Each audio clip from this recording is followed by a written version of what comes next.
요한계시록 5장 이제 그 내용을 같이 이제 중간에 보다 말았는데 같이 보도록 하겠습니다. 5장 5절 그때 이제 사자까지 봤는데요. 유대 지파의 사자 다윗의 뿌리라고 하는 부분을 이제 보다 말았습니다. 잠시만요.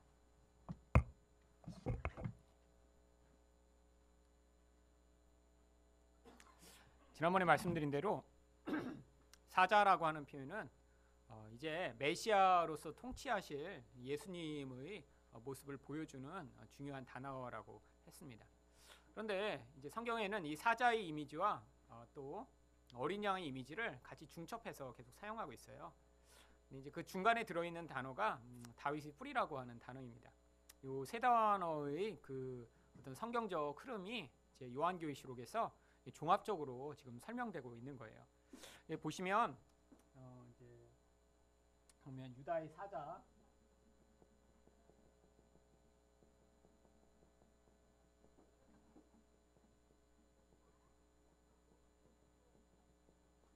다윗의 뿌리, 그리고 죽임당한 어린 양.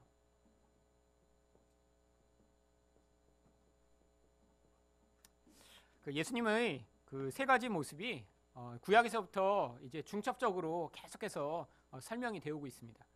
그런데 이 각각의 이미지가 보여주고자 하는 의미가 이제 다른 것이죠. 여기 있는 유대 지파의 사자라는 것을 통해 보여주는 것은요, 우리 예수님의 그 강력한 통치의 그 권세와 능력을 보여주고자 일부러 사자라고 하는 표현을 쓴 것입니다. 그런데 이게 왜 유대 지파라고 하는 하필이면 이게 붙냐면 이 사자의 그 통치의 모습으로 가장 모형적으로 드러났던 인물이 바로 유대 지파 출신인 다윗이기 때문이에요. 여러분, 다윗이 통치할 때 무슨 일이 있었죠? 이전에 사울이 통치할 때와 다른 여러 가지 모습들이 나타납니다.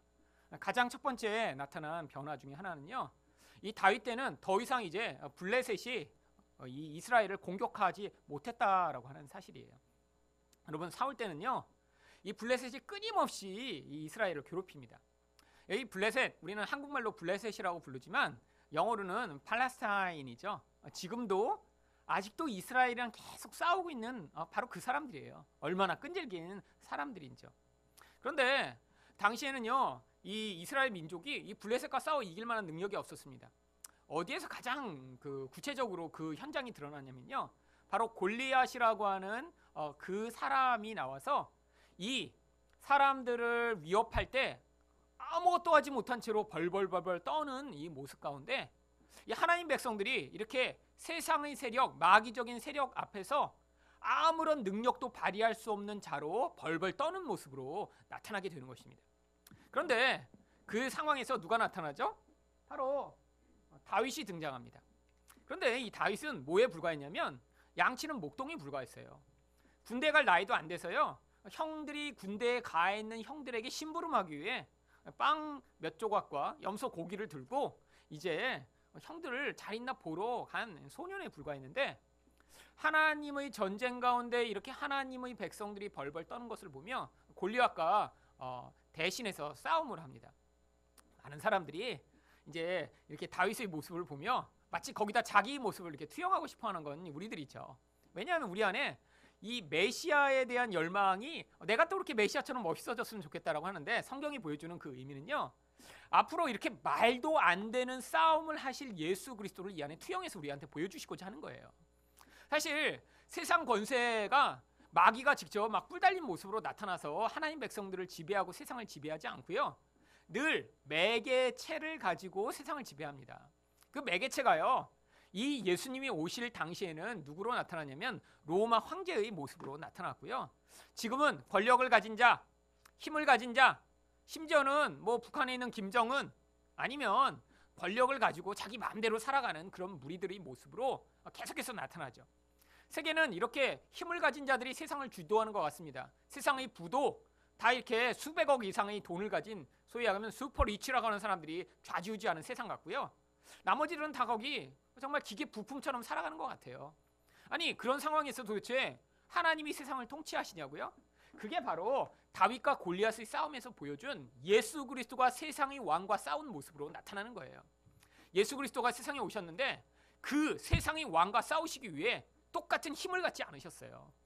여러분, 로마 황제가 힘을 가졌으면 예수님도 로마 황제와 싸워야 되면 아니 로마 황제보다 더 강력한 군사력을 가진 분으로 세상에 오셔서 그냥 확 휩쓸어 버리시면 될 거 아니에요. 그런데 가장 약한 모습으로 오십니다. 그리고 그 가운데 죽으세요. 바로 통치가 어떻게 임하는지를 보여주는 거죠. 어떻게 임하죠?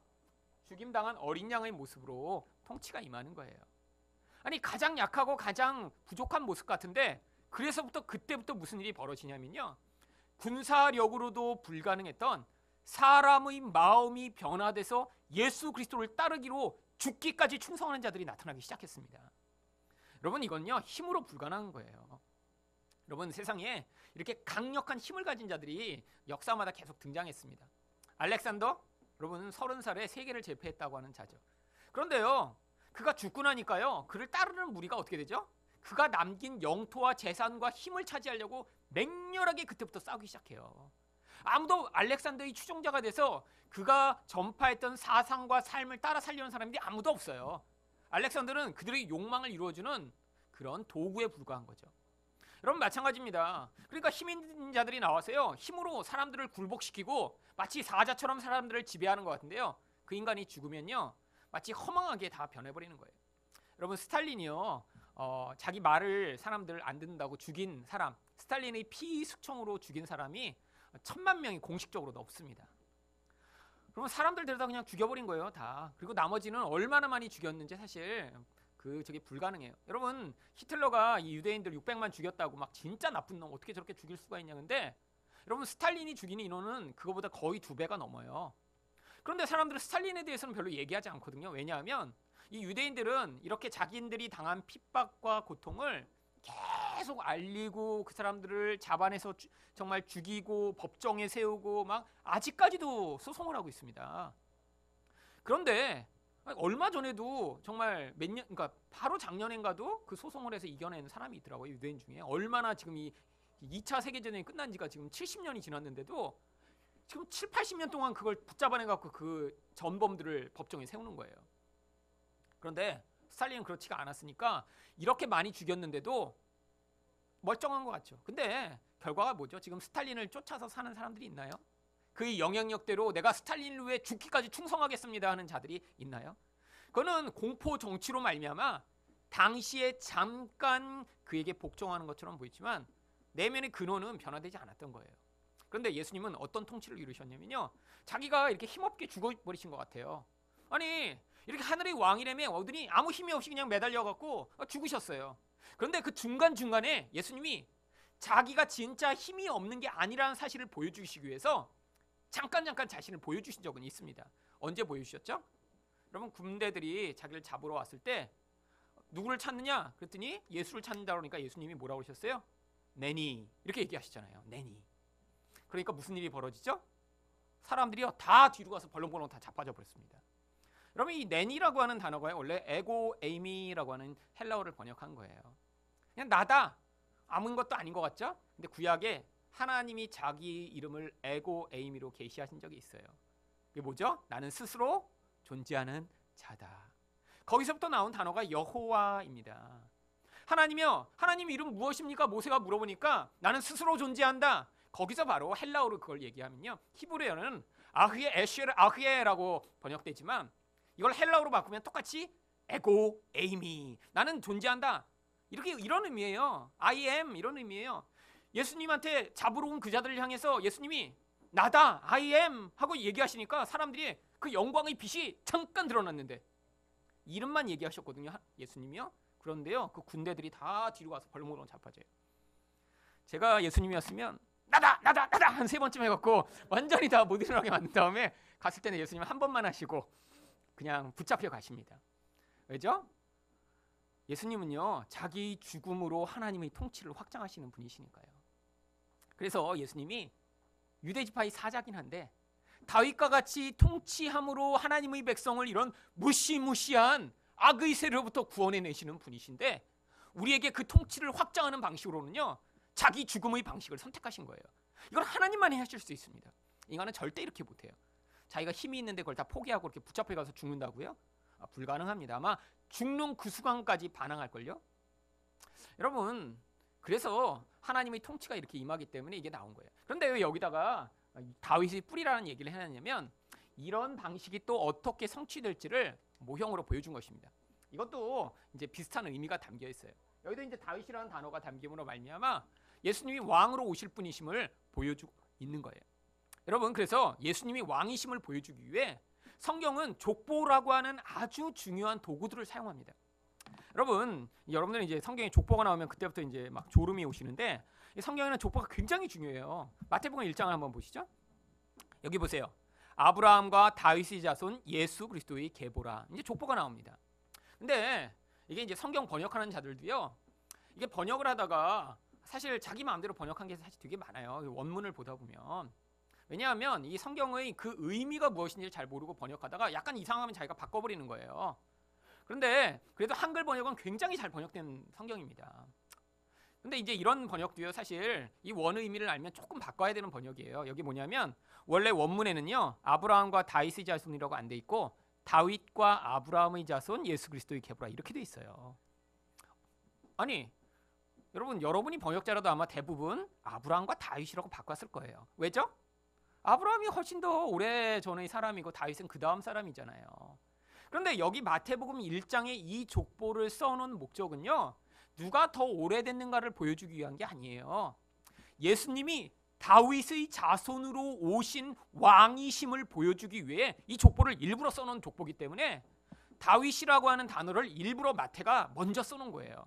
그래서 다윗의 자손, 다윗과 아브라함의 자손 예수 그리스도인데 아브라함을 통해 왔지만 그 결국은 다윗 왕으로부터 성취되므로 예수님이 다윗의 계보라는 걸 보여주시고자 한 거예요.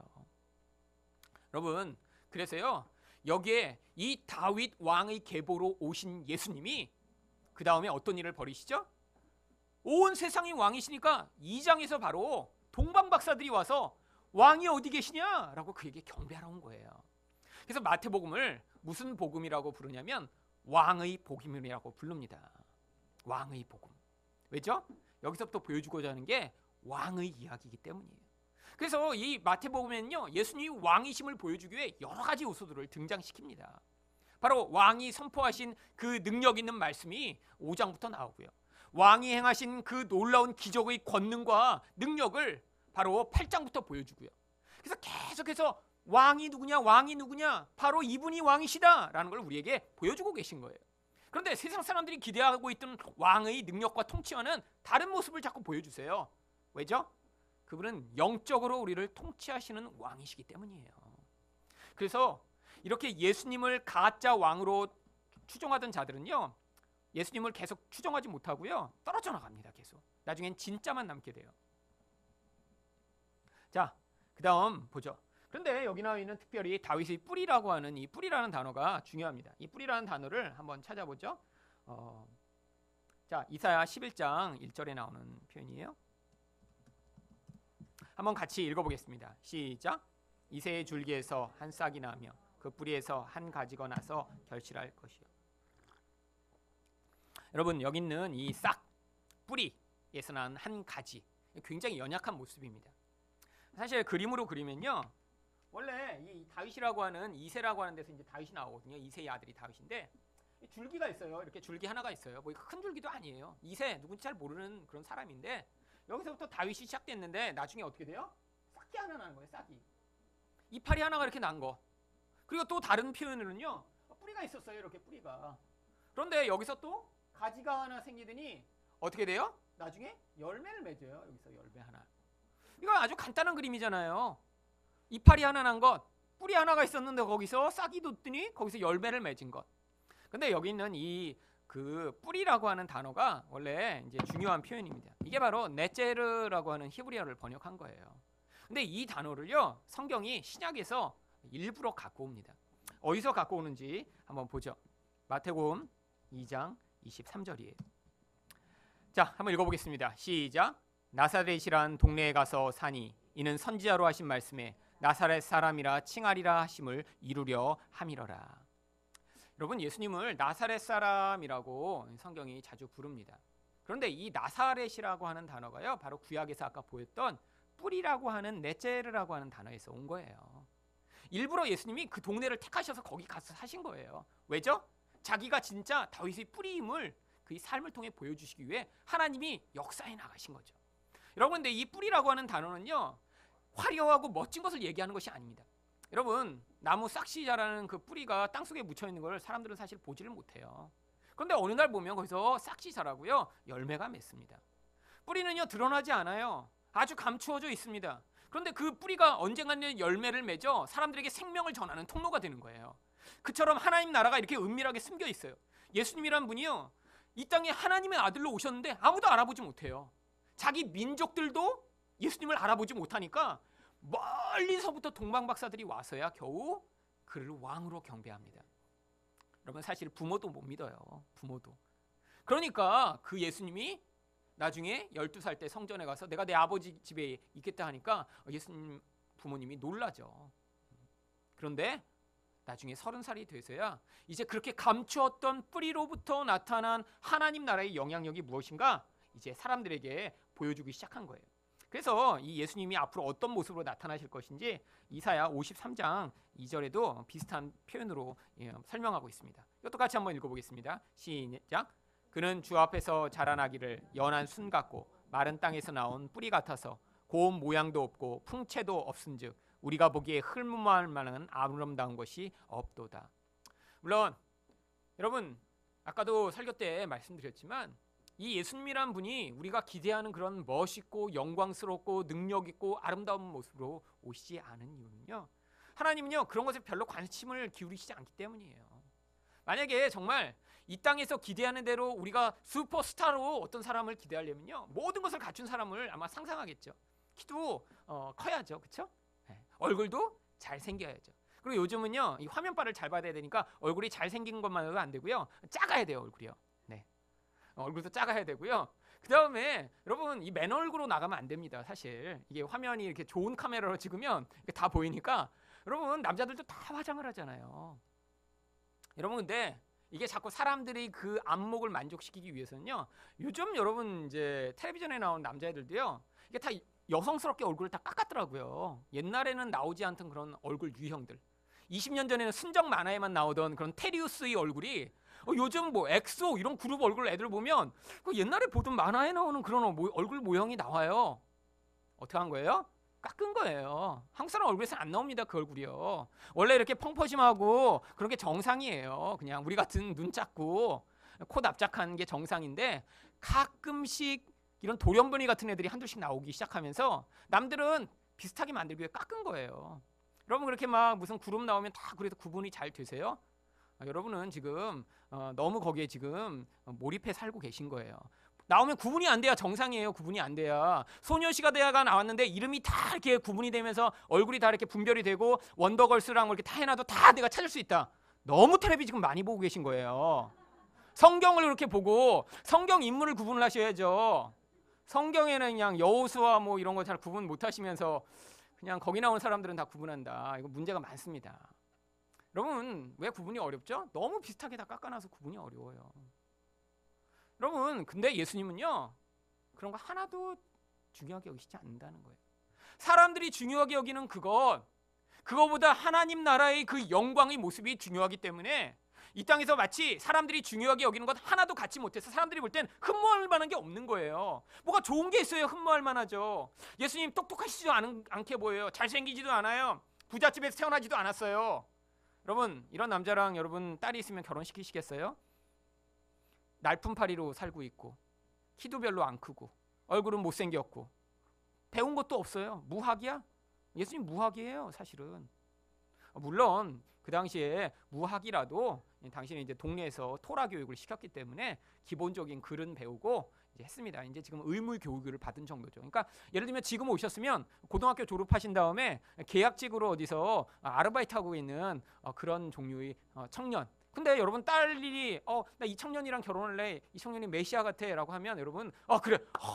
이런 멋진 청년이 어딨나. 절대 그러면 아마 밥을 굶으시면서 반대하실걸요. 여러분이 어머니라면. 예수님이 그래서 사람들이 기대하는 그런 모습을 하나도 안 가지신 거예요. 왜? 하나님 나라의 진짜 변화의 능력은 사람들이 생각하는 돈이나 학력이나 군사력이나 세상에서 보이는 그런 멋있는 모습으로 오는 게 아니라 하나님 나라의 영광의 모습으로 찾아온 우리 중심을 바꾸는 하나님 나라의 생명에 있음을 보여주시기 위해 여러분 아무것도 아닌 것 같은 모습으로 그 생명을 전파하시게 오신 거예요. 여러분 그래서 예수님이 그렇게 오셨는데 변화가 나타나기 시작했습니다.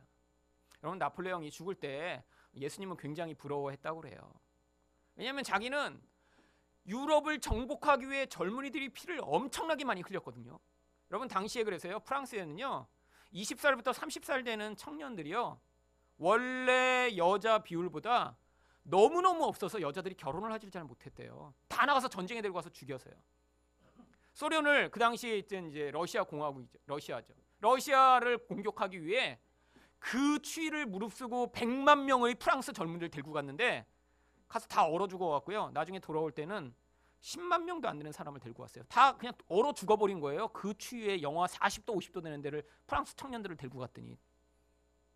여러분 그런데 결국 그렇게 해갖고 세계를 정복했나요? 불가능은 없다 그러고 산을 넘었는데 못 정복하고 나중에 세인트 헬라나에 끌려가서 거기서 불행한 말년을 보내면서 뭐라고 그랬냐면 나는 힘으로 세상을 정복하려고 했지만 실패했지만 이 예수라는 인간은 사랑으로 세상을 정복했구나 하면서 예수님을 부러워했다고 할 만큼 여러분 하나님의 진정한 통치는요 힘으로 오지 않으니까 우리도요 자꾸 우리 안에서 하나님의 힘을 갈구하는 이 마음을 생명을 갈구하는 마음으로 하나님이 변화시키기 위해 여러분이 가진 힘이 아무것도 아닌 것처럼 경험하게 하는 그 과정을 지나가게 하시는 거예요. 여러분이 어떤 좋은 학교를 나오셨어도요 여러분이 뭐 박사를 10개를 받았어도 여러분이 정말 여기서 가장 돈이 많은 분이어도요 여러분이 가지는 그런 힘으로 사람이 절대 변화되지 않습니다. 여러분 그러니까요 그렇게 자기가 가진 힘으로 자기 자녀를 양육하고 다른 사람에게 영향을 미치려고 하는 사람들은요 망나니들을 만들어내는 거예요. 여러분 대한항공 사실 거기 아버지가 내 대한항공 회장이다 그러면 얼마나 돈이 많겠어요. 재벌들이 하는 일이죠. 여러분 그러니까요 어려서부터 돈으로 살았으니까 그 조연화만 그렇게 못돼 먹은 게 아니라요 그 동생도 똑같더라고요. 자동차 사고 나니까 아기를 안고 있는 70대 할머니를 뒤로 밀쳐갖고요 할머니가 뒤로 자빠져갖고 병원에 입원시키고 경찰이 음주운전 단속을 하니까요 경찰을 매달고 도망치고 여러분 그렇게 돈으로 양육받은 아이들 그게 그래서 세상에서 가장 능력 있고 힘이고 그것으로 자기 미래를 좌우할 수 있다고 생각하는 자들은요 그런 무인적인 괴물과 같은 인간이 만들어지는 거예요. 여러분 교회 다니면서도 그런데 그런 생각을 갖고 있는 사람들이 많습니다. 내가 조금만 남보다 많이 가지고 여러분 돈이 있다고 해도요 정말 뭐 삼성 이건희만큼 돈이 있나요? 여러분 한국에 교회 다니는 사람 중에 삼성 이건희보다 돈 많은 사람 아무도 없을 거 아니에요. 그 사람이 한국 1위니까. 근데도요 돈만 조금만 더 있으면요 정말 그걸 가지고 행세하는 사람들 때문에 사실 교회가 어렵습니다. 여러분 교회 와서 내가 조금 공부했다고 남 무시하는 사람들 여러분 자기가 다른 사람과 비교해서 무엇인가 조금이라도 있는 걸 가지고 남 앞에 드러내고자 하는 그 욕망을 가진 모습들 이게 인간이 비참하고 더러운 모습이에요. 하나님 나라의 통치를 지금 제대로 받고 있지 못한 모습이에요. 근데 하나님이 지금 어떻게 우리를 통치해 나가시냐고요? 우리 안에서 이렇게 여전히 예수님도 그렇게 우리를 통치하지 않고 계신데도 불구하고 내 안에서 그것들을 가지고 나를 자랑하고 나를 드러내고 싶고 혹은 그게 없어서 부끄러워하고 창피해하는 나의 모습들을 지금 하나님이 깎고 계신 거예요. 여러분 그래서 이런 통치가 우리에게 지금 임하고 있는 것입니다. 여러분 예수님이요 지금 세상을 통치는요 세상을 그냥 보존하고 계세요. 세상 가운데 마귀를 지금 그냥 풀어놓으셨습니다. 왜? 여러분 세상은요 하나님의 목적대로 세상에서 사라질 거예요. 그리고 지금 하나님이요 그런 남편, 그런 아내, 그런 자식, 그런 부모를 주시고 지금 나에게 이 정도의 능력과 이 정도의 여건으로 내 인생을 허락하신 다음에 이 자리에서 하나님이 뭘 요구하시는 거냐면 하나님의 통치에 온전히 순종하여 예수님만이 눈에 보이지 않지만 나의 인생을 다스리셔서 그런 생명을 만들어내시는 하나님이라는 고백을 하는 자를 만들어내시기 위해 지금 하나님이 하나님 백성을 세세토록 개입하고 인도하고 계신 거예요. 여러분 그걸 눈뜨고 보시는 게요 바로 믿음의 사람, 성숙한 사람이 되어나가는 것입니다. 여러분 그래서 하나님은 지금 우리를 통치하고 계세요. 여러분 안에서 그래서 부끄러운 게 있으면 안 돼요. 통치를 온전히 받으면요, 하나님의 생명의 그 놀라운 능력과 영향력이 무엇인가 경험한 자는요, 여러분이 가졌건 못 가진 걸 가지고 부끄러워하시면 안 돼요. 여러분, 겨울만 돼도 이렇게 이제 애들은 참 그 상표 붙인 걸로 자랑하고 싶잖아요. 그러니까 그 인간의 참 그 정말 그 수준 낮은 그 자랑질. 여러분, 뭐 그냥 뭐 큰 거 자랑하는 게 아니라 난 뭐 어느 상표 뭐 그냥 좋은 데 거 입었어. 원래 그런 뭐 캐나다 구스 이거 원래 남극이나 북극에 갈 때 입는 그런 옷이거든요. 원래 캐나다 원래 추운 나라예요. 그러니까 가면 30도 영하 막 이렇게 되니까요. 남극이나 북극에 갈 때 입으라고 거기서 정말 구스터를 뽑아갖고 여기다 만들어서 그런 데 가서 안 춥도록 만든 거예요. 여러분, 한국이 그렇게 추운가요? 근데 외국 거 비싸다니까 그 캐나다 구스 입으면 그거 그냥 뭐 몽클레어 뭐 그거 붙이고 자기 그 자랑하려고 그냥 주로. 근데 애들은 그런 상표가 없으면 안 입어요. 왜? 가서 재야 되거든요. 애들 때부터 누구는 5만 원짜리 솜 패딩 입고 왔는데 누구는 200만 원짜리 캐나다 구스 입고 오면 거기서 서열이 생기는 거예요. 부모의 서열이 아이들이 서열이 되죠. 그러니까요, 요구합니다. 사내놓으라고. 그걸 사주는 부모나 그걸 입고 자랑질하는 아이나 똑같은 거죠. 아이들한테 엉뚱한 생각을 심어주고 있는 거예요. 네가 그걸 입으니까 너는 다른 아이들보다 너는 잘난 아이야라는 것을 아이들에게 어려서부터 배우게 만드는 거예요. 그래서 나중에는 더 큰 차를 타면 네가 더 남보다 귀한 존재고 더 능력 있는 자라는 그런 것, 더 큰 집에 살면 다른 아이들은 무시해도 된다는 그런 생각을 가진 사람들을 만들어내는 이 사회의 그런 무시무시한 세상 가운데, 하지만 하나님 백성들은요, 그런 게 아무것도 없어도 괜찮은 자들로 살아가도록 만드는 거예요. 그게 통치가 임하고 있는 거예요. 통치가. 여러분, 예수 믿으면서 그냥 내 남편은 그냥 밍크털 하나 안 사주고 이런 마음으로 그냥 남편을 미워하는 그런 집사님 계시다면 회개 빨리 하세요. 여러분, 그런 걸로 자기를 자랑하려고 하는. 여러분, 지금 한국 따뜻해서 밍크 안 입으셔도 돼요. 어디 삼각산의 밤에 기도하러 가실 거면 사달라고 하세요. 그래서 영하 15도 되는데 우리 이 왕성교사님 지금 사모님이랑 산속에 들어가서 지금 눈 파내고 거기서 기도하고 계세요. 내년 1월 중순까지. 그런 때 입는 게 그런 캐나다 구스 그런 거 입으시면 돼요. 거기서 정말로 눈을 파고 산속에서 지금 비닐을 쳐놓고 기도하고 계시다니까요. 여러분, 여기 지금 딱 나가면 차도 그래서 지금 총신대 잘 안 세우고 싶으시잖아요. 여기 그냥 추울까봐. 따끈한 그럼 왜 이렇게 두꺼운 거 입고 오셨어요? 원래 그런데 다니라고 두껍게 입고 다니는 거예요. 근데 우리 가운데 엉뚱한 것에 대한 이런 가치가 계속 우리 안에 영향을 미쳐서 우리 안에 내가 없으면 자꾸 부끄러워요. 여러분, 그런 게 하나도 없어져야 돼요. 그래야 여러분이 지금 뭐 되고 있는 거예요? 예수님의 사람 되고 있는 거예요. 그래서 여러분 안에서 이게 은근히 다 자랑합니다. 자기 있는 걸로 자랑하고요. 없으면 또 부끄러워요. 그러니까 부끄러운 건 어떻게 해요? 말을 못해요. 말을. 여러분, 그래서요, 여러분 안에 이게 부끄러움이 계속 남아있으면요, 나중에 속으로 해도 소용이 없어요. 지금 그래서 제가 이렇게 목에 피가 터져라고 얘기하는 거예요.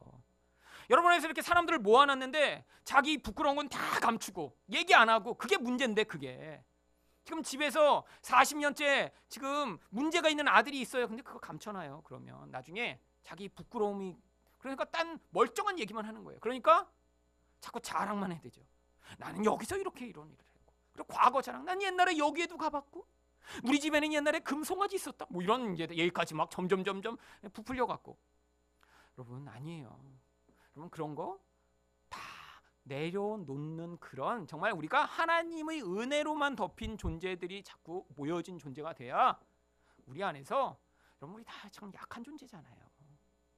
여러분, 우리 그런 약함을 서로 고백하고, 그래서 그런 것들을 보고도 서로 판단하지 않을 수 있는 공동체가 만들어져야 이 안에서 그렇게 상하고, 마음에는 정말 겉으로는 멀쩡한 것 같은데 안에 뜯어보면 막 그냥 막 집에서는 난리 법석을 피고 살아가고 있는 그 모습들, 그래서 막 골마갖고 썩고 있는데 그걸 이야기하지 않는 모습들도 와서 얘기하면서 거기서 같이 긍휼과 사랑으로 대하는 자리에서 생명의 통치와 영향력이 확산돼 나가는 것입니다. 그래서 여러분, 그렇게 되려면요, 이게 쉽지가 않아요. 서로 같이 그 수준이 돼야 되는데, 아예 그래서 처음부터 근데 이제 이게 어려움이 있습니다. 아예 처음부터 그냥 까발려서 자기 죄를 고백하는 공동체를 처음부터 만드는 그런 분도 있어요. 김양재 목사님이라고요. 거기는 그냥 아예 교회에 오면 자기가 얼마나 나쁜 짓을 했고 우리 집이 얼마나 깨어진 가정인가를 얘기하지 않으면 뭐 그 교회에 거의 이렇게 진입이 안 되더라고요. 그래갖고 막 그런데 거기도 문제가 있습니다. 제가 설교를 듣고 이렇게 보니까요, 고백은 했어요. 그다음 처리를 못 하는 거예요. 여러분, 성경 안에 있는 복음으로 가지고 그게 어떤 의미인지, 그게 부끄러운 게 아닌지 자꾸 듣고 그런 거 안에서 이게 기반이 세워져야 되는데 고백은 다 했어요. 무조건 나누라 그러니까. 고백을 했는데 그 다음에 이게 처리가 안 되고 나니까 그 다음 해결책으로 항상 나오는 게 뭔지 아세요? 정신과에 찾아가세요. 그 교회의 유일한 답이 정신과더라고요. 정신과. 아니, 교회 사람들이 와서 그렇게 자기 부끄러움과 어려움을 얘기했는데 왜 모든 답이 다 정신과예요? 그러면 왜 교회에 와요? 그냥 정신과를 그냥 가면 되지. 여러분, 복음이 무엇인지 알아야 얘기하고 나서도 부끄럽지 않고요, 그걸 듣는 사람도 그걸 가지고 바르게 인도해 줄 수 있어요. 여러분, 예수님이 오셔서 목수의 아들인 게 부끄러우셨을까요? 우리 아버지는 어떻게 이렇게 돈을 못 버실까? 여러분, 예수님이 큰 집에 사셨을 것 같아요? 여러분, 그 당시 수준에 볼 때 예수님 정말 방 한 칸에 여동생들 남동생과 함께 다 모여서 같이 사셨을 거예요. 밥을 마음껏 먹으실 수 있었을까요? 아니에요. 여러분, 날품팔이 하던 목수의 수준에 의거하면 밥을 굶는 날도 허다했을 것이라고 예측할 수 있습니다. 여러분, 남들이 공부하는 이런 훌륭한 교육도 못 받으셨어요. 근데 그런 거 하나도 개의치 않으셨어요. 여러분, 율법사들 앞에서도 담대하실 수 있었고요. 그래서 그를 따르는 자들에게 생명으로만 영향을 미치신 거예요. 여러분, 지금 우리가 작은 예수로 하나님이 지금 이 땅에서 살아가도록 만드시는 거예요. 하나님의 통치를 받는 어떤 자요? 원래 아담에게 주셨던 그 하나님 나라의 통치를 지금은요, 이런 세상 가운데 하나님이 우리를 통해 확장하시고자 하는 거예요. 그래서 우리에게 똑같이 그 통치의 능력을 지금 허락하신 것입니다. 무엇으로요? 우리가 먼저 하나님의 통치를 받는 자가 되면 우리 안에서 성령으로 말미암는 그 통치의 영향력이 사랑이라고 하는 통로를 통해 흘러갈 수 있도록 우리를 지금 만들고 계신 거예요. 여러분, 그래서 여러분이 능력이 없으셔도 괜찮아요. 좋은 학교 안 나오셔도 괜찮아요. 집에 돈이 없어도 괜찮아요. 여러분이 정말 그런 하나님의 통치를 받는 진짜 하나님의 사람이면 하나님이 맡기신 역할을 가지고 그런 통치를 확장하는 삶을 살게 되시는 거예요. 여러분, 저는 저희 역할대로 지금 역할을 하고 있는 겁니다. 여러분, 저는 그래서 공부를 하고 지금 여러분들에게 그 하나님의 통치가 무엇인가를 말씀으로 선포하는 거죠. 어떤 분은 여기서 밥하는 걸로 통치를 확장할 수 있어요. 저보고 밥하라고 그러면요, 아마 교인들이 떠나갈 것입니다. 시험 받아서 자기 주어진 은사대로 하는 거죠. 그래서 여러분에게 누가 하나님이 돈을 많이 주셨어요? 그럼 돈을 가지고 하나님 통치를 확장할 수 있는 많은 기회들이 있습니다. 사람마다 주신 게 있어요. 똑똑한 사람은 똑똑한 사람대로. 약간 어둔한데 여러분, 아무것도 못 가진 사람은 없어요. 하나님이 뭔가는 주셨어요. 뭔가는 주셨어요. 여러분, 그러니까 자기에게 주신 그걸 가지고 내가 어떻게 사랑하고 어떻게 그 생명을 전달하는 사람이 될지 거기를 고민하시면서 하나님이 지금 세우신 그 자리에서 낙심하고 포기하지 말고 그 자리에서 여러분의 마음이 그 통치 가운데 온전히 복종하는 자가 되도록 여러분 마음을 하나님께 내어드리는 일을 먼저 하셔야 됩니다.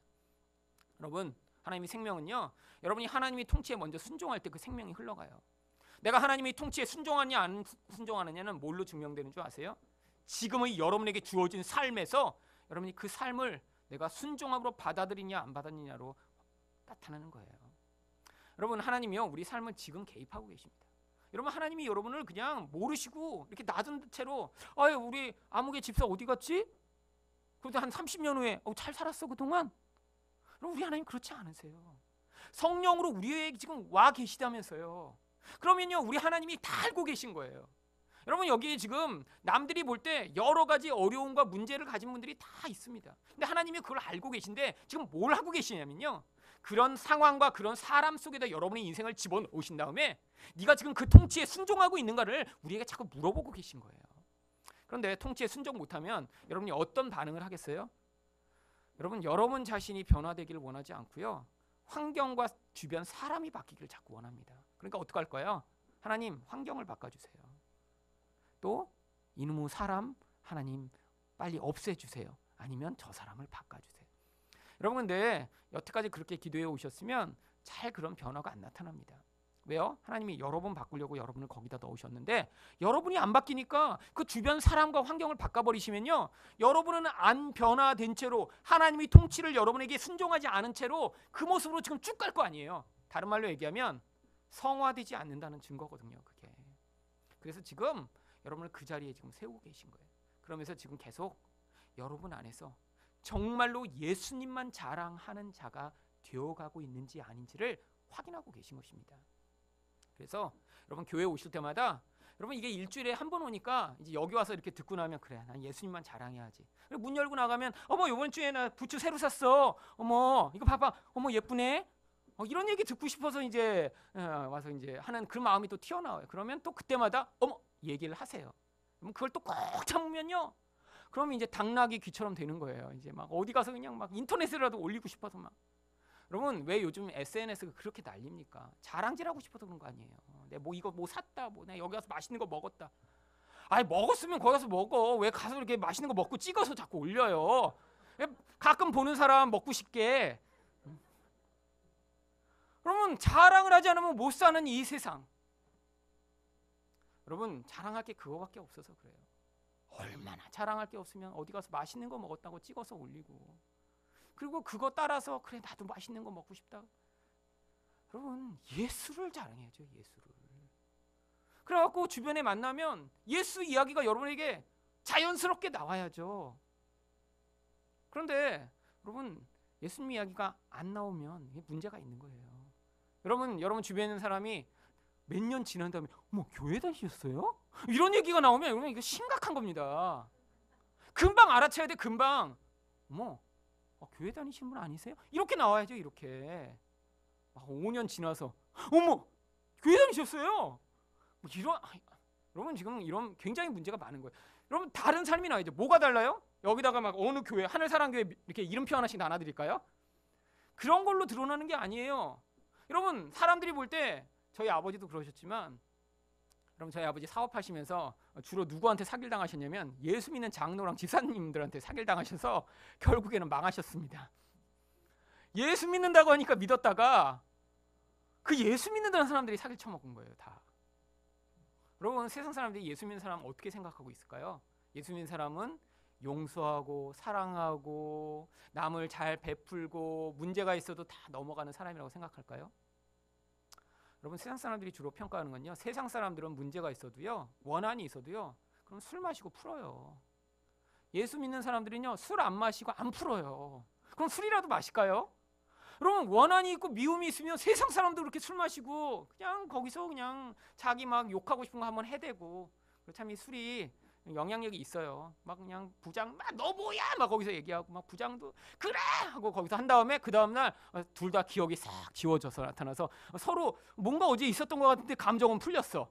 부장님 하면 잘 지냈어. 그러면서 이제 이게 성령의 역사보다 더 강력해요, 이 술의 역사가. 이거 문제가 있는 거 아니에요? 여러분 정말 성령의 역사가 임하면요, 여러분 미워하던 사람이 여러분 안에서 해결이 돼야죠, 그런 거 안 마셔도. 근데 예수 믿는 사람 한번 미워하면요 죽을 때까지 갑니다. 진짜 무서워요. 그래서 결국엔 교회를 옮기잖아요. 여러분 교회 옮기고 나서 아직도 여러분 안에서 미워하는 사람이 있으시면 회개하셔야 돼요. 여러분 하나님이요, 여러분 주일날 뭐 빠진 거 가지고 나중에 천국 가면 막 벽돌 하나씩 빼시고 이런 째째한 하나님 아니세요. 여러분 11조 빼먹었더니 나중에 여러분에게 주실 복을 막 뺀 다음에 그냥 2배로 그냥 더 갚도록 여러분 인생을 고통하게 하시지 않아요. 하지만 여러분 미워하고 있는 그것, 여러분 하나님이요 불편해하세요. 그 사랑을 우리에게 부어주셨는데도, 이 예수님이 하늘이 모든 것들을 포기하고 와서 우리를 그렇게 사랑하셨는데도 여전히 내 안에서 사람을 미워하고 내가 거기서 갑질하려고 하는 이런 인간들을 보시고 은혜를 받은 자라고 하나님은 여기시지 않는 거예요. 여러분 여기 안에 그 모양을 담아 놓으신 것입니다. 예수님이요 그렇게 오셔서 사랑하시고 우리를 통치하고 지금 계신 거예요. 그걸 지금 이 단어에 담아서 보여주는 거예요. 뭐 이 안에서 특별한 내용이 있는 건 아닙니다. 그래서 요한계시록은요 사실은 복음을 얘기하고 있어요. 뭐 계시록에서 막 신비한 어떤 얘기가 이제 나중에 여러분들이 이제 해석이 필요한 내용이 있으니까 이제 그 부분은 아마 이제 금방 나오긴 할 텐데요. 이런 내용들은 다 그래서 예수님의 복음을 그냥 설명하는 거예요. 그래서 여기 보세요. 그래서 자 6절 한번 다시 보죠. 6절 한번 다시 읽어볼게요. 시작.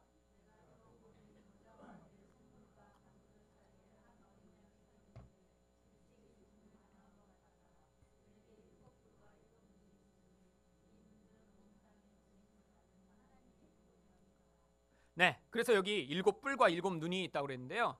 이게 여러분 생각해 보세요. 이게 진짜 문자대로 이루어지는 그런 것이면 이건 괴물이잖아요. 양이 있는데 여러분 뿔이 7개에다가 눈이 7개 달린 양이 나타나서 내가 예수다. 여러분 그러면 그걸 예수님으로 믿으시겠어요? 그럼 뭐라고 알려드렸어요? 7은요? 완전하다. 근데 그 7눈이 뭐라고요? 온 세상에 보냄을 받은 하나님의 7영이라. 성령도 7분이시라는 거예요? 아니요. 온 세상을요 하나도 빼놓지 않고 다 지금 보고 계신 하나님의 능력이라는 거예요. 그래서요 성령이 어디 와 계세요? 우리 안에 와 계시고 이 모임 가운데 와 계시니까요. 지금 하나님은요, 예수님은요 세상을 통치하실 때 모른 채로 통치하시는 게 아니에요. 여러분이 어떻게 살고 계신지 다 보고 계세요. 오늘 아침에 여러분이 뭐 드시고 오셨는지도 다 아시고요. 여러분 아침에 교회 나오려고 하다가 지금 싸우고 나오신 것도 다 알고 계세요. 예수님 다 보세요. 그런데 그 과정을 통해 통치하고 계시다는 거예요. 그래서 예수님이 오시더니 어떻게 해요? 7절 한번 보세요. 오른손에서 두루마기를 취하세요. 뭐예요? 바로 이 예수님이 이렇게 심판과 구원을 기록한 두루마리를 통해서 세상 가운데 하나님의 통치를 보여주시는 분이심을 보여주기 위해 오른손에서 두루마리를 취하는 것처럼 이야기하는 거예요. 그랬더니 그 두루마기를 8절 한번 읽어보죠. 시작.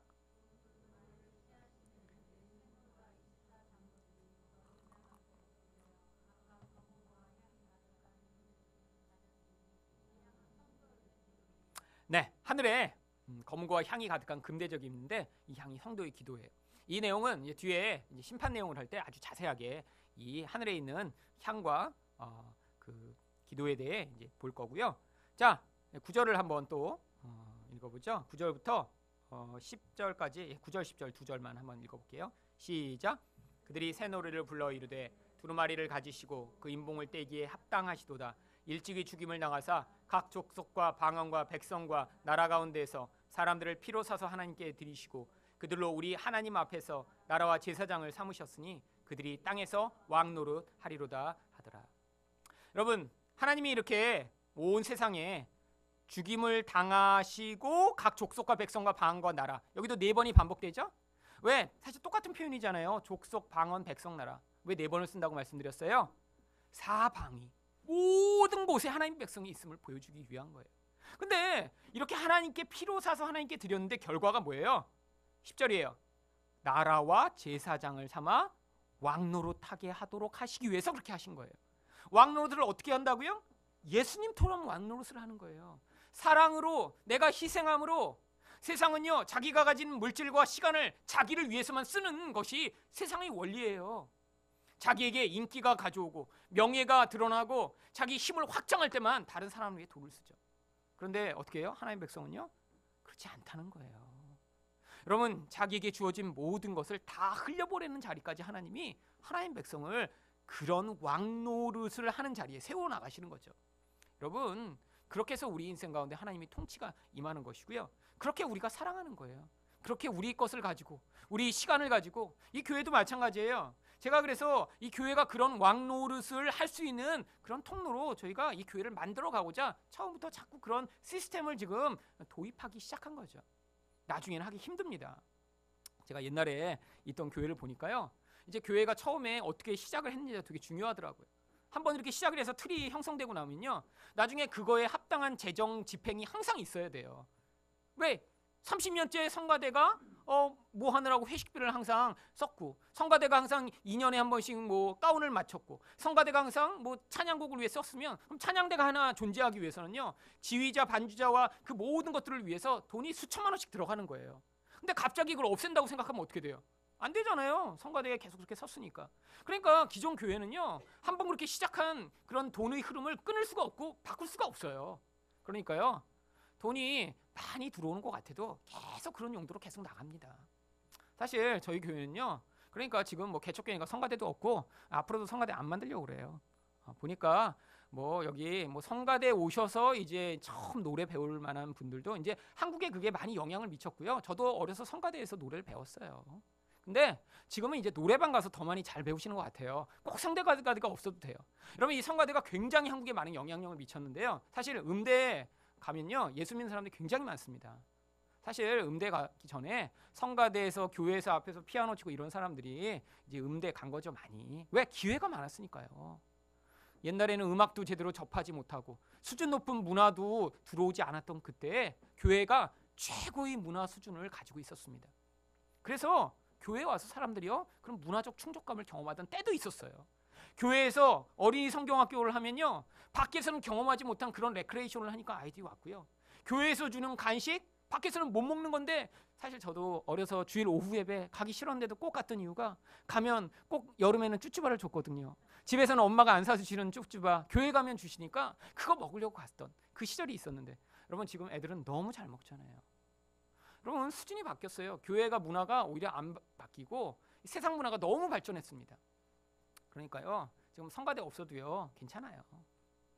그 은사가 너무 저거 하신 분은 그러면 신청을 하세요. 그러면 저희 특송할 수 있도록 해드릴 테니까. 그리고 혹시 지금은 여기가 좁아갖고 앞에 더 못 쓰시는데 지금 너무 나는 노래를 하고 싶다 막 그러면 이제 기도하세요. 조금 더 큰 무대가 있는 장소를 얻어서 한 여기 5명 7명도 더 앞에 쓸 수 있게. 아니 그리고 뭐 여러분 가운데 너무 정말 나는 노래를 하고 싶다 그러면 그냥 여기 끝에 쓰세요. 괜찮아요. 아직은 없으신 것 같아요. 아직은 지금 이제 딱 적당하게 이제 3인방으로 지금 가고 있는데, 자 저희 수준에 맞게 하는 거죠. 뭐. 자 근데 왕노릇이 뭐예요? 결국에는 이런 하나님 백성이 지금 우리가 그렇게 나를 희생해 남을 살리는 삶을 살고 있는가? 사랑하며 복음을 전하는 통로로 삼고 있는가? 여러분 근데 이게 중요한 게요. 사랑과 복음이 한꺼번에 가야 됩니다. 여러분 사랑만 가면 무슨 일이 벌어질까요? 여러분 사람들은 이 사랑만 받기 시작하면요 그거를 너무 당연하게 여기면서요 결국에는 변화가 없어요. 여러분 그래서요 많은 교회들이 물질만 막 이렇게 후원해요. 그래갖고 사람들을 어떤 뭐 시설만 주고 막 불쌍한 사람들 돕기만 하고 이런 식으로 해갖고는요 사실은 사람들이 그거에 익숙해져 버려요. 여러분 그래서 항상 사랑이라는 건 뭐를 위한 도구죠? 복음을 위한 도구입니다. 복음이 없는 사랑은요 결국 타락하게 되어 있어요. 인간 본성이 그러니까요. 그런데 여러분 사랑이 없이 복음만 전하면 어떻게 될까요? 죽어가는 사람이 있는데 일단 예수부터 믿고 그 다음 예수 믿으시면 그 다음 밥을 드릴게요. 근데 예수 듣다가 죽어. 그러면 안 되죠. 그래서 같이 가야 되는 거예요. 여러분 그래서 이제 이거를 우리가 잘 준비해야 사실은 나중에 이게 제일 필요한 데가 어디죠? 북한입니다. 북한이. 그래서 우리 교회가 이제 지금 기초 체력을 잘 이제 쌓아놔야 돼요. 그래갖고 이제 돈도 많이 흘려 보낼 수 있는 기초 체력도 많이 쌓고요. 그리고 정말 복음도 바르게 전파할 수 있는 그런 체력도 잘 쌓아서 나중에 사실 저는 20년 전부터 늘 꿈꿔오던 게 있어요.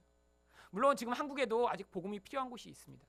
그래서 이제 앞으로 이제 몇 년 후가 돼서 저희도 이렇게 여기서 이제 가용 인원과 재정이 확보가 되면 이제 북한에 가기 전에 미리 한번 해보려고 그래요. 근데 이제 한국에 있는 좀 이제 약간 먼데 이렇게 여름에 버스 타고 같이 가갖고 이제 거기서 밥도 해드리고 막 미용 봉사도 하고 뭐 그 다음에 거기 이제 뭐 여러분 가운데 앞으로 뭐 의사분도 있으면 의료 봉사도 하고 그래갖고 이제 한번 우리 교회가 이렇게 한번 힘을 쫙 합쳐갖고 한 마을에 복음을 이렇게 힘있게 쫙 전하는 걸 미리 한번 해보는 거죠. 사실 저는 옛날부터 매일 꿈꿨습니다. 나중에 북한이 열리면요 이제 버스에다가 이제 한 대는 밥차 한 대는 사람 태우고 한 대는 그래갖고 쭉 올라가고 일단 밥을 쫙 드리면서 그 다음에 한 팀은 거기서 밥 먹은 사람 붙잡고 거기서 예수 전하고 그 다음에 그렇게 갖고 온 사람들한테 이제 경품 하나씩 나눠주면서 이제 그 자리에 밥 먹고 도망갈까봐 그래갖고 예수는 전하고 가야 되니까 그 다음에 그렇게 밥 먹고 있는 사람들 붙잡아 놓은 다음에 거기다가 이제 집회를 하고 여러분 가까워요 여기요.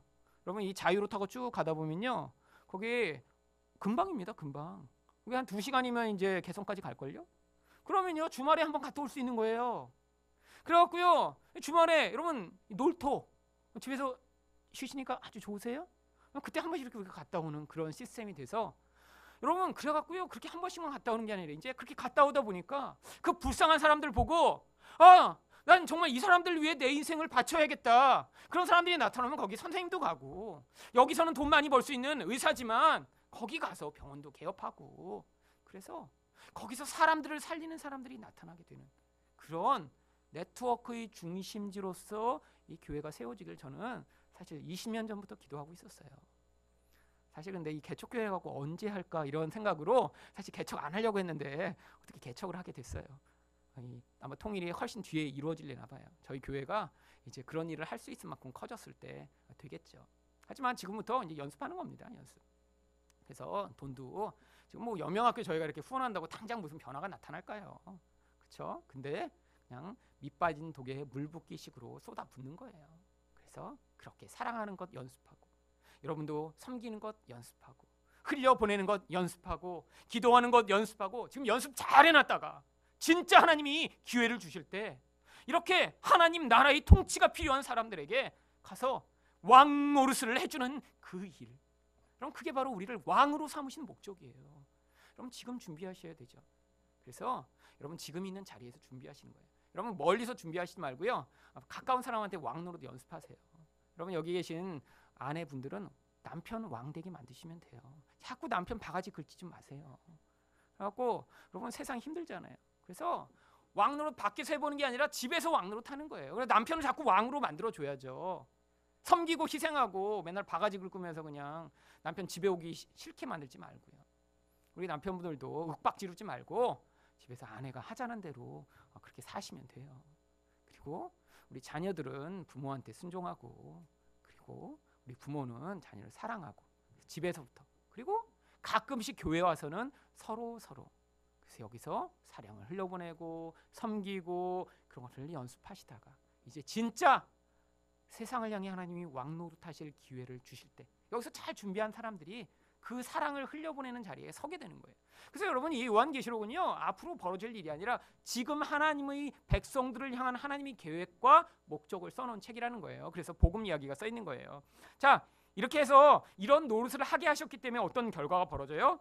11절부터 이런 찬양을 하는 거예요. 11절, 12절 같이 읽어보겠습니다. 시작.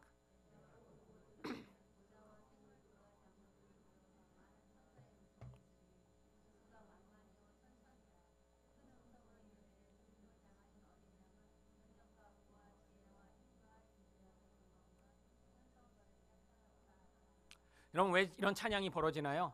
이렇게 아무것도 아닌 자들도요, 예수 그리스도의 그 생명의 놀라운 은혜로 왕으로 삼으셔서 온 세상 가운데 하나님의 통치를 미치게 만드시는 그 놀라운 예수님의 역사를 온 세상 만물이 다 찬양하는 거예요.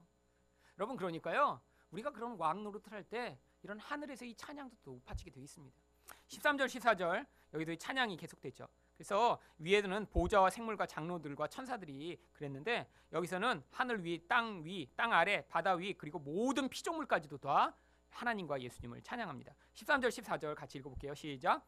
내가 떠들으니 하늘 위에와 땅 위에와 땅 아래와 바다 위에와 또 그 가운데 모든 피조물이 이르되 보좌에 앉으신 이와 어린 양에게 찬송과 존귀와 영광과 권능을 세세토록 돌릴지어다 하니 내 생물이 이르되 아멘하고 장로들은 엎드려 경배하더라. 아멘. 여기 내 생물은 우리 4장에서 말씀드렸듯이요, 이게 완전히 회복될 피조물을 보여주는 것이라고 말씀을 드렸어요. 그래서 이 온 피조물까지 이제 회복된 모습이 여기 나오는 거예요. 물론 지금은 아직 회복이 안 됐습니다. 그런데 이게 영적으로 이루어졌으니까요. 하나님이요, 여기요 찬양한 대로요, 보세요, 하나님의 능력과 부와 지혜와 힘과 존귀와 영광과 찬송을 받으시기에 합당한 그분이요, 지금 그 통치를 행하시면서 어떻게 하신다고요? 하늘 위에서뿐 아니라 땅 아래까지 모든 피조물들이 다 그렇게 하나님의 통치에 순종하는 그날을 반드시 주실 거예요.